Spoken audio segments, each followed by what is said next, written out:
Masuk mereka kan.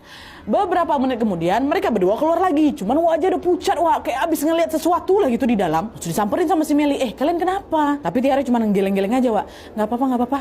Udah yuk lanjut aja yuk, pergi dari sini gitu. Nah di situ Meli yang ada makin nggak tenang. Tapi dia juga nggak mau maksa Tiara karena kan baru jalan ya kan. Akhirnya mereka pun melanjutkan perjalanan itu dalam diam nih.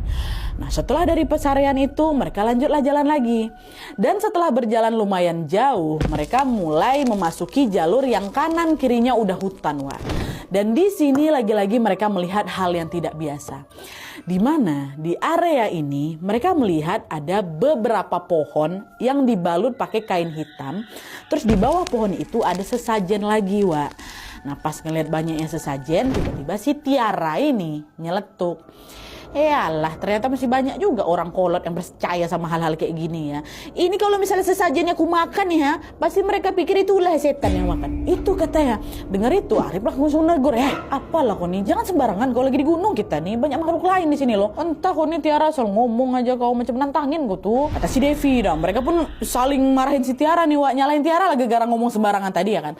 Tapi bukannya ngerasa bersalah, Tiara itu justru nganggap pemikirannya sah-sah aja. Apa pula kayak gitu, iyalah. Apa pula taruh-taruh kayak gini, kalian pun ikut-ikut pula kayak gitu. Nah kesal omongan mereka nggak digubris, akhirnya Meli sama yang lain pun memilih diam tanpa menegur si Tiara lagi. Serah kau, pokoknya kami udah ingatin kau ya, kalau ada apa-apa jangan kau tanggung-tanggung ke kami, kata gitu. Dan meskipun udah nggak saling tegur nih ya, jauh di dalam hati mereka masing-masing, Wak, saat itu sebenarnya di sini mereka udah mulai ngerasa nggak enak tuh.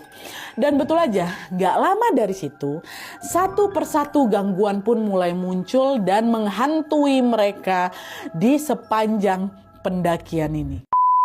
Waktu itu hari udah mulai gelap nih, Wak. Meli sama rombongannya masih juga kejebak melewati area hutan yang nggak ada habis-habisnya tuh. Dan nggak cuma itu aja, medan yang mereka lewati ini juga udah mulai makin menanjak dan bikin mereka jadi kecapean. Nah di sini mereka ini udah mulai ngerasa lelah nih, Wak. Kaki mereka udah pegal-pegal, napas mereka udah ngos-ngosan, dan suasana hutan juga makin gelap gara-gara ada kabut tipis yang udah mulai turun ya kan. Nah dalam kondisi ini Arif bilang kalau nanti ketemu tanah yang landai kita ngecamp aja lah yuk, lanjut ke puncaknya besok pagi aja, katanya. Dah semua pun setuju nih, mereka memang sama-sama udah capek kan, Wak. Tapi di tengah rasa lelah dan kecapean mereka itu, Tiara malah tiba-tiba lari kecil, Wak. Lari kecil sambil ketawa macam anak kecil. Meli nengok, dia sempat ngebatin, ini kok energi anak ini nggak habis-habis sih. Tapi mungkin karena waktu itu kami tuh memang lagi fokus buat nyari tempat istirahat, jadi nggak ada yang curiga tuh sama ulahnya si Tiara. Nggak ada yang nanya lebih lanjut sama Tiara, kok ngapa nih, nggak ada. Emang lagi capek semuanya. Nah, jalan lagi sekitar 1 jam kemudian mereka baru tuh menemukan ada lahan yang agak landai. Dan mereka pun segeralah naruh tas-tas mereka di sana dan mulai mendirikan